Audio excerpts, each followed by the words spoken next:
అందరికీ నమస్తే.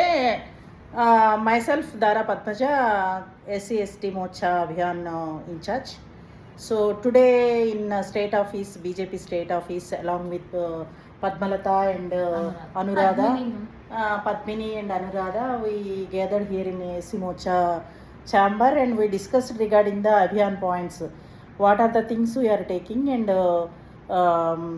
how the campaigning and also the Abhiyan programs are conducting in all the municipality corporation wise.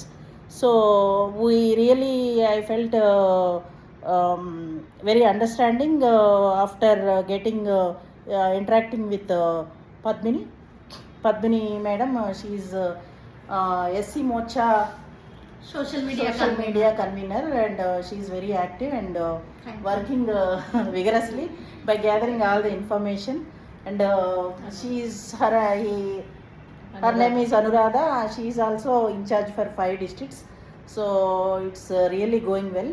So we all are very very interested and happy to participate in our Morcha work.